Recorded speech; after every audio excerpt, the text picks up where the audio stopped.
السلام علیکم ناظرین، ناکامی سے کامیابی تک کا سفر ایک بہت ہی کٹھن سفر ہوتا ہے۔ انسان نہ جانے کتنی دفعہ ٹوٹ کر بکھرتا ہے اور ایک دفعہ پھر اپنے آپ کو سمیٹ کر ایک نئی امید کے ساتھ دوبارہ اپنے سفر پر گامزن ہو جاتا ہے۔ ناظرین، اس سفر میں اگر آپ کو ایک حوصلہ بڑھانے والا، ہمت دینے والا اور آپ کی امید کو جگانے والا شخص مل جائے تو آپ کے اس سفر میں کھڑی بہت ساری رکاوٹیں دور ہو جاتی ہیں۔ تو جی ناظرین، آج میں ایک ایسی ہی کہانی آپ کے سامنے رکھوں گا کہ کیسے ایک جوتے پالش کرنے والے کو قائد اعظم محمد علی جناح کی ایک نصیحت نے کامیاب وکیل بنا دیا۔ دوستو، یہی ہے آج ہماری ویڈیو کا ٹاپک۔ ویڈیو میں آگے بڑھنے سے پہلے اگر آپ ہمارے چینل پر نئے ہیں اور آپ نے ابھی تک ہمارا چینل سبسکرائب نہیں کیا تو پلیز آج ہی اس چینل کو سبسکرائب کر کے ہمارے اس سفر میں ہم سفر بن جائیں۔ ناظرین، یہ 1936 میں اس وقت کا واقعہ ہے جب ممبئی میں مسلم لیگ کا سالانہ اجلاس ختم ہوا تھا۔ قائد اعظم کی ملاقات ایک مسلمان نوجوان سے حیران کن حالات میں ہوئی جسے وہ کبھی فراموش نہ کر سکا۔ غلام صابر ابھی میٹرک کے امتحان میں کامیاب ہوئی ہی تھے کہ کسی بات پر وہ اپنے والد سے ایسے ناراض ہوئے کہ گھر چھوڑ کر چل دیے۔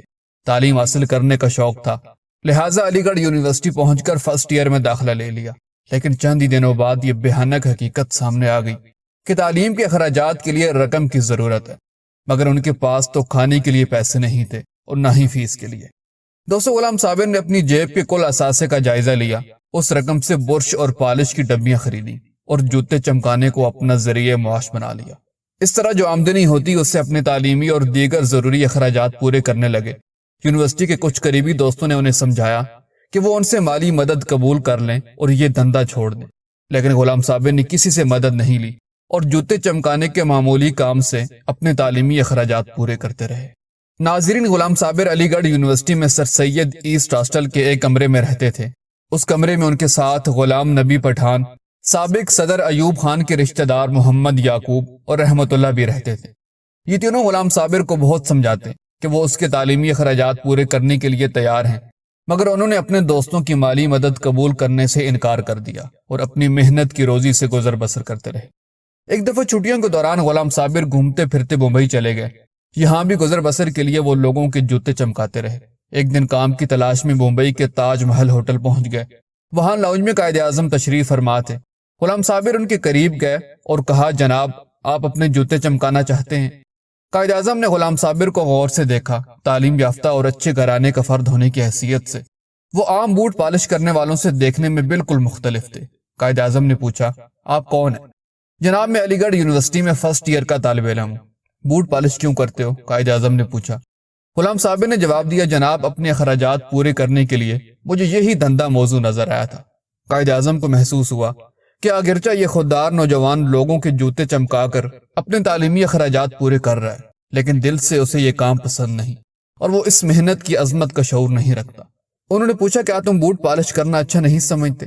غلام صابر کو قائد اعظم کا یہ سوال کچھ عجیب سا لگا، مگر اس نے جواب دیا، جناب، مجبوری کے تحت یہ کام کر رہا ہوں۔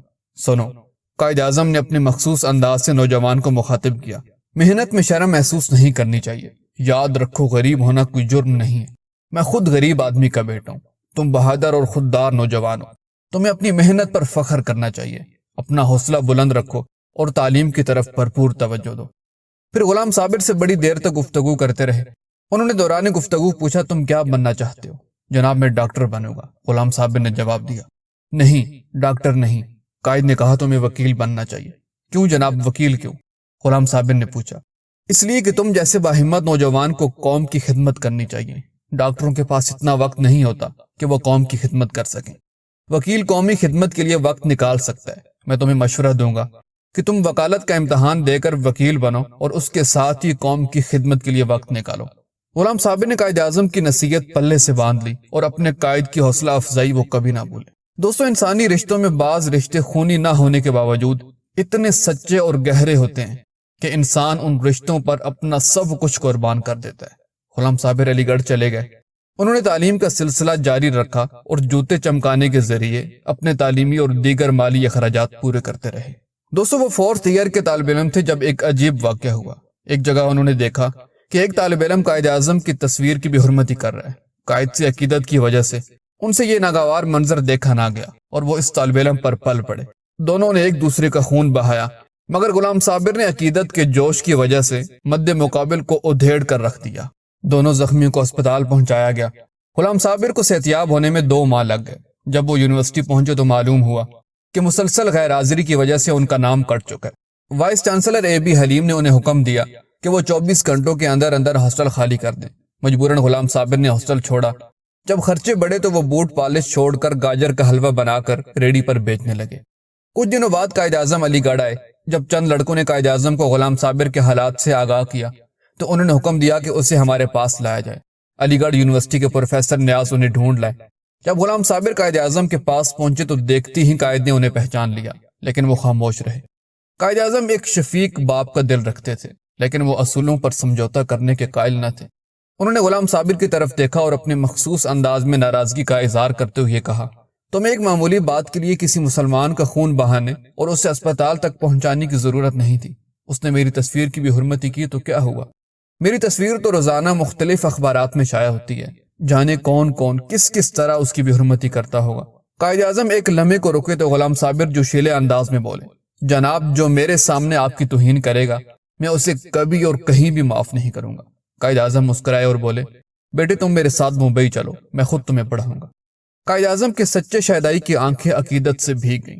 اس نے بھرائی آواز میں کہا، جناب میں آپ یا کسی اور پر بوجھ نہیں بننا چاہتا، اگر ممکن ہو تو علی گڑھ یونیورسٹی سے میرا اخراج رکوا دیں۔ قائد اعظم 2 دن علی گڑھ میں رہے۔ ان دنوں وائس چانسلر A.B. حلیم علی گڑھ میں نہ تھے۔ اتفاقاً جب واپسی کے لیے قائد اعظم گاڑی میں سوار ہو رہے تھے اسی وقت A.B. حلیم کی گاڑی پہنچ گئی۔ قائد اعظم نے گاڑی سے اتر کر ان سے بات کی اور پھر غلام صابر سے کہا کہ وہ بعد میں وائس چانسلر سے ملیں۔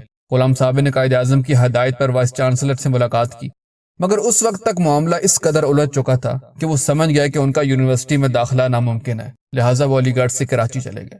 دوستوں انہوں نے کراچی میں اپنی تعلیم کا سلسلہ جاری رکھا، اخراجات پورے کرنے کے لیے چھوٹے موٹے کام کیے، حالات کا مردانگی سے مقابلہ کیا، اور پھر وہ دن بھی آ گیا جب غلام صابر اپنے قائد کی خواہش کے مطابق قانون کے امتحان میں اچھے نمبروں سے کامیاب ہو گئے۔ اس کے بعد طویل عرصے تک ان کی ملاقات قائد اعظم سے نہ ہو سکی۔ پھر پاکستان بن گیا اور قائد اعظم پاکستان چلے آئے۔ غلام صابر وہ لمحہ کبھی نہیں بھولے جب قائد اعظم ایک تقریب میں شرکت کے لیے جا رہے تھے۔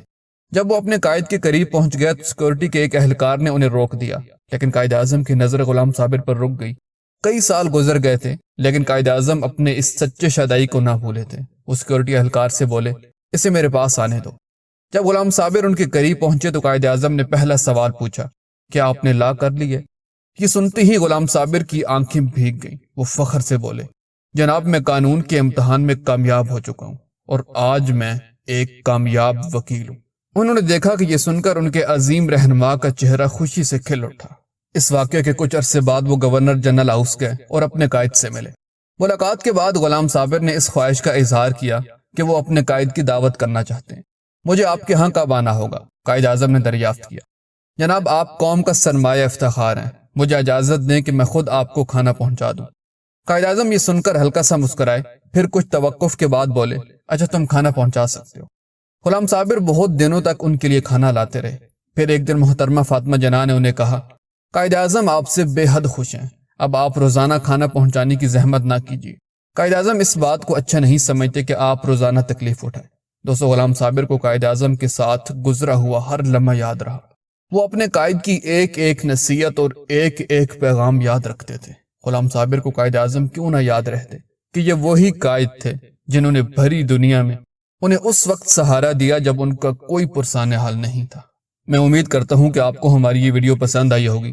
آپ سب سے گزارش ہے کہ ویڈیو کے بارے میں کمنٹ میں اپنی قیمتی رائے کا اظہار ضرور کریں۔